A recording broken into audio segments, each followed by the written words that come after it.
Ayyeena shamaa akkam jirtu hordoftoota kabajamtoota OTS Elsa channel hundumti keessa nagaa keessanii ani nagaa kiyya waaqayyo naa galatu kunoo arra sigaa wanta yeroo dheeraadhaaf gaaffii nutti ta'a ture akkasumas illee yeroo dheeraadhaaf kan nuun taphataa ture jechuudha. Daataan bilbila keenya akka malee humnaa ol kan nu jalaatii dhumaa ture jechuudha. Guyyaa arraatii kaasee furmaata argateeti jira jechuudha. Furmaata baay'ee namatti tolu tokkoon isiniif qabadhee dhufe keessumatti warra daataadhaan fayyadamtaniif jechuudha. Daataa bilbila keessaniidhaan qarshiidhaan warra fayyadamtaniif yeroo dheeraadhaaf qarshii xiqqoodhaan akkaataa itti intarneetii fayyadamuu dandeessanii furmaata bareedaa tokkoon isiniif qabadhee dhufe jechuudha. Kanaaf egaa hundumti keessan yoo ammumaa viidiyoo kana like godhaa akkasumas illee hiriyoottan keessan bro akka ga'uuf immoo share godhaan isiniin jedha. Warri koomentii gaggaarii kennitan illee ni jirtu, warri like gootan, warri share gootan illee hunda keessan isinan galateeffadhaa. Application irraa isiniif qabadhee dhufe sigaa baay'ee kan ajaa'ibedha. Yeroo dheeraadhaaf gaaffii na gaggaafataa turtanii jirtu jechuudha.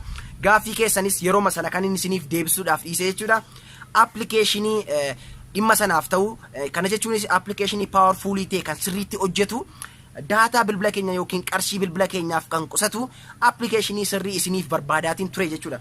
Kunoo gaa barbaacha yeroo dheeraa booda isiniif argeetiin jira. Applicationichi baay'ee tokko isin fayyada. Play Store keessatti argama. Namni miiliyoonii tokko olillee kan application kana install godheetti fayyadamaatii jiru jechuudha. Baay'ee tokko furmaata gaariidha. Warra daataadhaaf fayyadamtanii baay'ee qarshii isiniif qusata humnaalee kan inni qarshii isiniif qusatu kana qofaallee miti ayyama keessaniin ala application kamillee hojjechuu hin danda'u jechuudha. Application kanatti fayyadamtanii naani application kamiin iyyuu ofii keessaniiti manaajii godhattu ofii keessaniiti to'attu jechuudha. Kanaaf egaa amma ni eegalla osoo yeroo hin gumiiniti isin garanarraati ordofaatii deemtu Play Store keessan keessa seentu jechuudha. Jalqabaatii fi Play Store keessan keessa akka seentaniini data ai jettanii kunoo isaasitti agartan kana isa kana barreessitu jechuudha. Maqaan isaa data ai save mobile data ka jettu ishee kana barreessitu Play Store keessatti argama. Kunoo gaa namni miiliyoonii tokko kan download godhedha. Ishee kana install akka gootaniini open godhattu jechuudha. Ni bantu jechuudha. Akka bantaniini jalqaba irratti gaa bifa kanaatiin isiniif bana jechuudha. Ergini bifa kanaatiin isiniif banee booda wanti isin gochuu qabdani goda kanarra continue kan jettu jirti.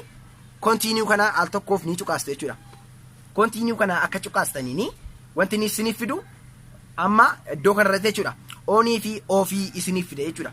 Akka keessa galtanii wanti isin gochuu qabdani onii godhachuu qabdu kana jechuudha. Achi booda okay ka jettu kana cuqaastu. Okay kana innaas hin cuqaastanii amma bifa VPNitiin isiniif hojjechuu qaba jechuudha. VPN mini application kun VPN miti bifa VPNitiin mallattoo qulfii gubbaa kanarraa isiniif kaa'a jechuudha. Ishee kanarraa ilaaluu ni dandeessu. Kana jechuun applicationichi hojjetaa jira jechuudha. Kana ta'e jechuun hin dhume waan hunda isaatu jechuu miti. Amma wanti isin gochuu qabdanii daataan bilbila keessanii akka inni akka gaariitti isiniif qusatu gochuufi gara naatti dabartanii kontiroolii lafa jettu jira. Kontiroolii kana innaas hin cuqaastanii applicationoota bilbila keessanirraa qabdan hundayyuu iddoo kanarratti gadi isiniif tarreessa jechuudha. Application kana keessaa wanti isin gochuu qabdanii application itti fayyadamuu barbaadan qofa. Kana jechuun koosi amma fakkeenyaaf Telegramii, WhatsAppii, Imo, Facebookii, Instagramii kun hundisaa wal faana banamee kan taa'u yoo ta'e jechuudha. Osoo isin hin beekin backgroundiidhaan dudduubaanii qarshii yeroo inni itti nyaatu jira.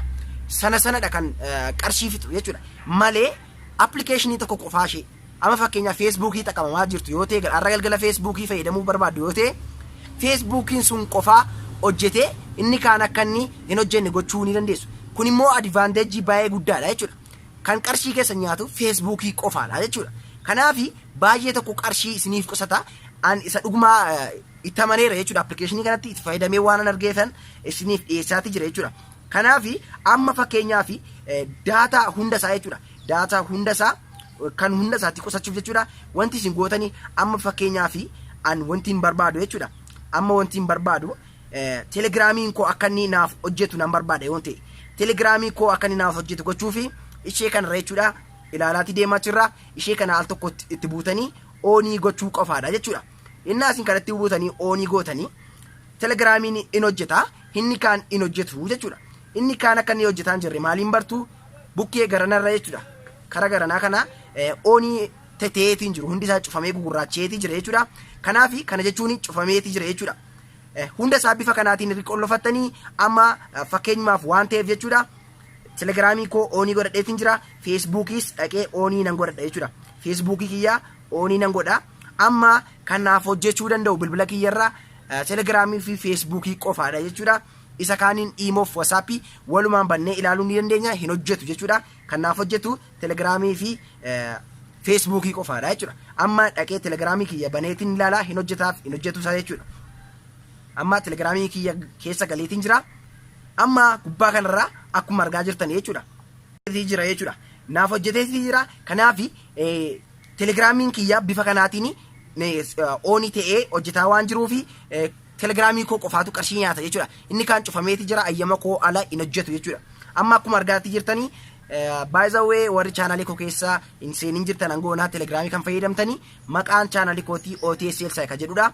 Kanuma YouTube wajjin wal fakkaatu waan ta'eef kana keessa galtanii appilikeeshinii wantoota garaagaraa viidiyoolee garaagaraa wantoota baay'ee isin fayyadan addan irratti waan isiniif gadhiisuuf galaatii jooyinii godhaa na waliin faana fayyadamaan isiniin jedha. Xiqqoo shaasa isinitti baay'ee si dhiifama. Amma feesbuukis cheekii ni goona jechuudha. Feesbuukii keessas yoon seene feesbuukiin kiyya haala gaariidhaan naaf hojjeta jira jechuudha. Feesbuukiin kiyya naaf hojjeta. Amma akkuma argaa jirtan naaf banaati jira jechuudha. Waaw, naaf baneeti jira jechuudha. Kanaaf feesbuukiinis ni hojjeta jechuudha. Garuu appilikeeshinoonni hin hojjenne bilbila koorraa hundi isaanii feesbuukiif telegiraamii irraan kan hafe hundi isaa hin hojjetu jechuudha. Amma fakkeenyaaf iimoo keessa yoon seene jechuudha.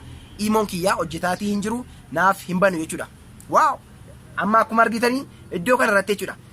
Yoo barbaadanii yennaa isin appilikeeshinii fakkeenyaaf iimoon keessan cufaadha yoo ta'e irraanfattanii iimoo keessan osoo ooniin godhi yoo as keessa galtanii wanti inni isin gaafatu wanta amma na gaafate jechuudha. Iimoo keessan daqiiqaa 10 banuu barbaadamoo iimoo kee oonii gochuu barbaadaa jedhee ayyama isin gaafata jechuudha. Kanaaf isini filannoo barbaadanii irra gootanii kaa'achuu ni dandeessu jechuudha. Fakkeenyaaf wasaappii koo keessa nan seena amma fakkeenyaaf wasaappii koo keessa ennaan seenu wanta inni na gaafatu walumaan ilaalla jechuudha. Kunooti jechuudha daawwattoota amma akkuma argaa jirtanii iddoo kanarratti wasaappii data access is currently off.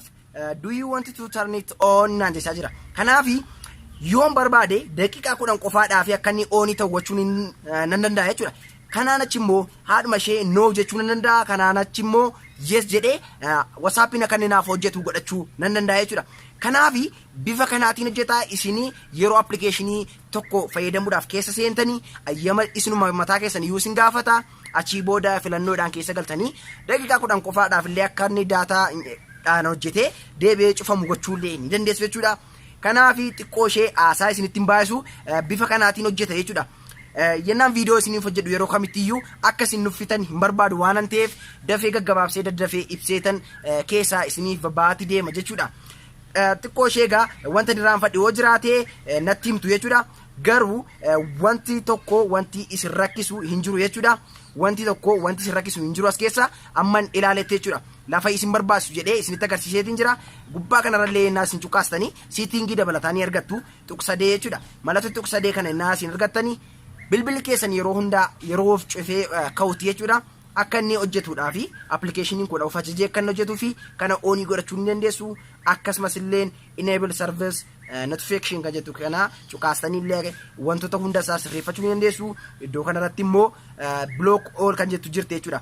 Iddoo kanarra iddoo lammaffaa kanarratti immoo unblock all kan jettu kana lamaa itti fayyadamtanii appilikeeshinoota bilbila keessan irraa qabdan hunda isaa al takkaatti blookii gochuu ni dandeessu. Amma akkuma argaa jirtanii wanti hundi isaa blookii ta'eeti jira jechuudha. Kana hunda isaa blookii gochee jira. Yoon barbaade immoo hunda isaa irraa hiikuudhaaf yoon barbaade jechuudha. Unblock kan jettu kana ishee kanan cuqqaasa. Achii booda appilikeeshiniin bilbila koo irraa qabu hunda isaa unblockii godha yookiin akka inni hojii jalqabu naaf godha. Amma akkuma argaa jirtanii hundi isaa mallattoo magariisaa naaf fideetii jira. Hundi isaa iyyuu ni hojjeta jechuudha daawwattoota biyya. Kanaaf egaa bifa kanaatiin kan isin daataa bilbila keessanii qusattanii fakkeenyaaf amma iddoo kanarratti jechuudha. Fakkeenyaaf wasaappii keessa yennaan lixee fayyadamu meegabaayitii an fayyadame wajjin parsantii an fayyadame wajjin naaf agarsiisa jechuudha. Iddoo kanarratti akkuma argaa jirtanii 0.03 meegabaayitiin fayyadame jechuudha. Ammattiin ammas lixetti 0.3 baay'ee xiqqoodha jechuudha. Kanaaf bifa kanaatiin amma fayyadamtan illee asirraa ilaalaatii deemtanii sirreeffachuu of eeggachuu akkasumas illee qarshii keessan illee qusachuu ni dandeessu jechuudha daawwattoota biyya. viidiyoo kun akka isin fayyade abdiinan qaba. Appilikeeshinichi immoo dhibbaaf dhibbatti kan hojjetu wanta itti amanen isiniif qabadhee dhufe jechuudha. Guyyaa borii ammoo jechuudha. Guyyaa borii WhatsApp irratti wanta isinitti agarsiisuun qaba. Wanta bareedaa tokkodha. Abdiin eegaan isiniin jedha. Ammas immoo viidiyoo kana like share gochuudhaan na deeggaraan isiniin jedha. Isiniin jaalladha, isiniin kabaja. Gaaffii yoo qabaattan naaf heeruu ni dandeessu. Viidiyoo kan biraan ammoo lagaranaaf tura. Ciao.